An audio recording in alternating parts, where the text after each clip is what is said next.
Hey, what's up, my Dragon Legion? Hi, y'all been. So there, Dragoons. Today, we have a very special deck profile video today we got going on.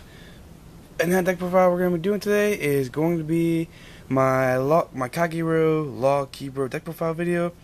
This deck profile was actually requested by some of you Dragoons to do a little bit. You Dragoons want to see an update video of my Lawkeeper deck, of what it would look like if I didn't have Dauntless Drive Dragon and all that typical good such going on, such going on. So I want to show you Dragoons what the deck want to look like. Kind of go a little bit of the old school style, if you want to say, particularly just so people can have a better understanding how Lawkeeper works. With or without Lawkeeper or Dauntless Drive Dragon, Lawkeeper is still an aggressive dragon and still a real good card to have in a Kagero deck that can just really get in there really well by just counterblasting one card and all that crazy good such. And with all that being said, let's get the deck profile right now, shall we, Dragoons? Alright. For once in a long time, and still starting out with the starting Vanguard and such, we're going to be starting off with the grade 3s. And the grade 3s, we're going to be starting out with the main heart of the deck right here. Your big boss monster, your big win condition card. Your 4 Dragon Lawkeepers. Lawkeeper is your main card to use to win game with.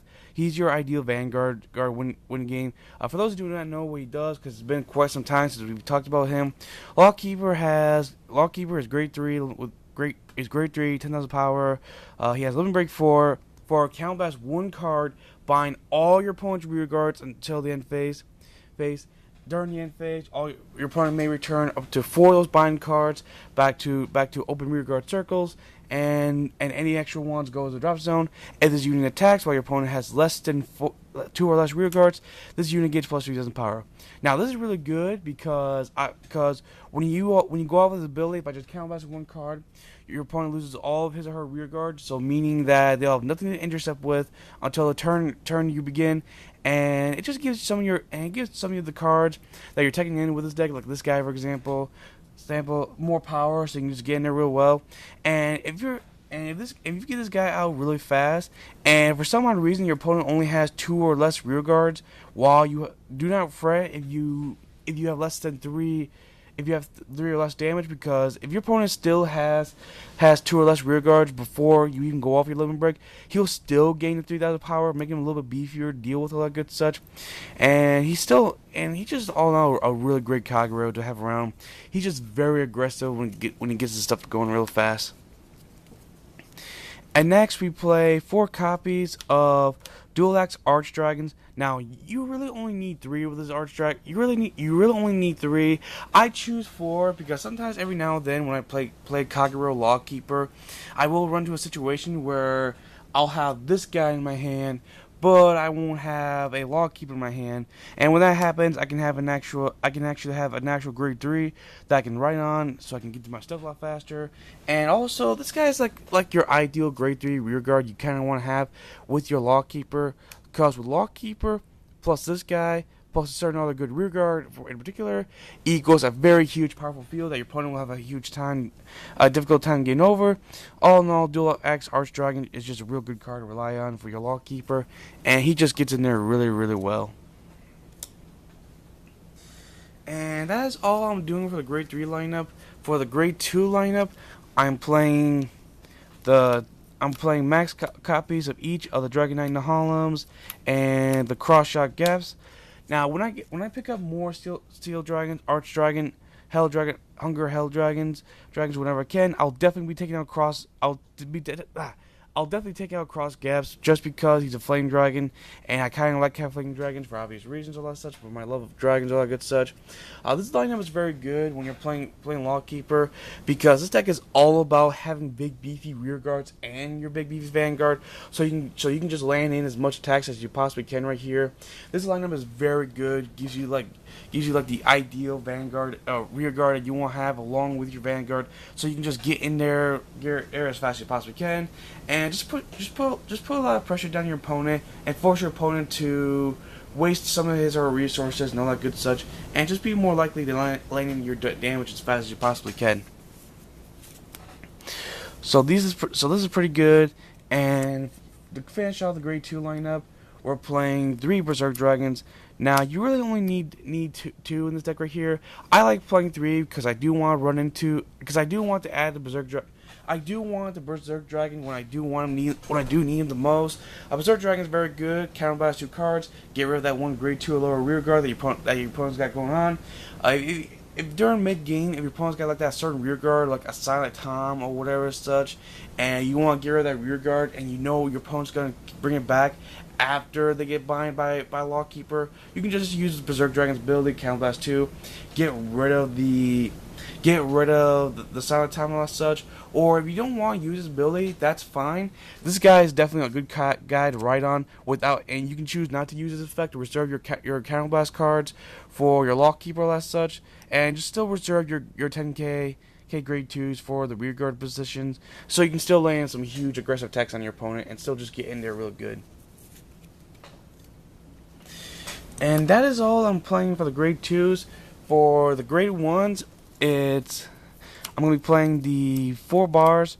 Bars, you have to, even though this deck is playing Kagero, you have to play bar in this deck right here, because you want the extra 8,000 to boost that 10k, the 10k grade 2 rear guard, so you can just land in those attacks like easier, put in a lot of pressure on your opponent, and just all in all make your opponent waste some huge resources just to save themselves from your big huge attacks. So bar is very necessary to play at 4 here.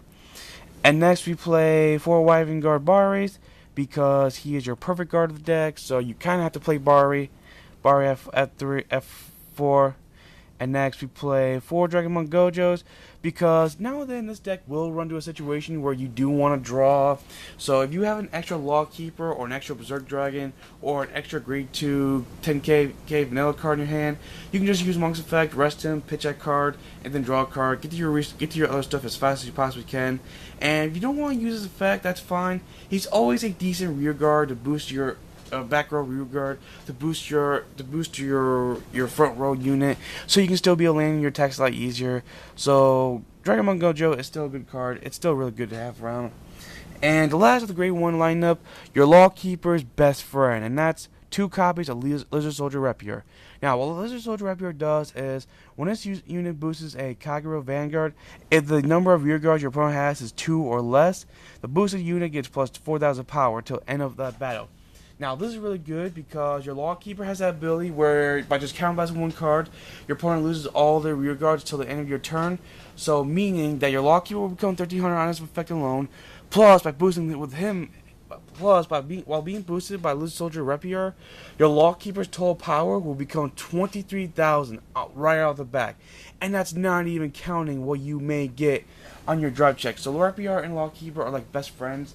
And just like what I said earlier about Lawkeeper earlier, if your opponent for some odd reason does not call that many rear guards by the time you have your Lawkeeper as such, and you have and even if you have no cards, and you don't have enough cards, and your damage don't go off with your limit break, whatever such, you will still be able to give the plus 4,000 to your Lawkeeper, and your Lawkeeper will still remain at 23,000 power, which is insane to have right out of the back.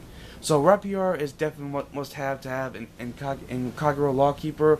The only reason you only play 2 of him and still 3 or 4 whatever, because you do have Monk, which does help you get your stuff a lot easier. Obviously, you have the 4 Vanguard Baris and the Vanguard and body map armor bars. So you really only need just the 2 bars, and that's about it. Don't need to go crazy, go overboard with the Rapiers, and that'll be it right there for the grade 1s. And that right there was the grade 1 lineup. Now finally here comes the trigger lineup. Now for the trigger lineup, obviously we play the 4 heals. I don't think there's any explanation needed with the 4 heals. When it comes to Vanguard, you kind of have to play 4 heals no matter what anyone says. Unless there's like a format coming up where you're only allowed less than 4 heals, which I hope that doesn't happen. That would be really difficult and hard to do in Vanguard if that would happen. So the 4 heals. No further explanation needed right there. And as for the other trigger lineup, now normally when it comes to Kagero or Lawkeeper, now then I will do the 6 critical and the 6 draw lineup, which I'm doing right here. Now this lineup right here, reason why I do the 6 critical and 6 draw lineup is because it balances out my deck a little bit and gives me the ability to do my stuff equally with other stuff. Like by playing this lineup right here, I can still be able to draw my stuff whenever I need to draw, whenever I want to draw as fast as I possibly can, while still playing more than 4 critical, so I can still be able to deal in that extra damage to my opponents as I possibly can. This balances out everything, so I can still be able to draw whenever I need to draw, and get to my criticals whenever I need to get to my criticals, so I can lay in my damage to my opponent as fast as I possibly can. This is like a perfect balance to me, all that good such. Don't need to play 8 critical and 4 draw lineup. If I was doing that, I'd probably play the Blood Norikamis in order to do that. But with Lawkeeper Kagero, I think 6/6 is just fine right here. Don't need to go overboard and play the 8 critical 4 draw lineup, because you're not really going to draw into your stuff as well when you choose to do that right there. And for your starting Vanguard, the finish off this deck profile is the one Lizard Soldier Conroe. Now, Lizard Soldier Conroe, I've been told that he's going to be banned pretty soon. So if he does get banned, worst case scenario, just take him off a Red Pulse Draco Kid. Red Pulse Draco Kid is definitely a good substitute for Conroe. Conroe gets banned. But until then, Conroe is really good.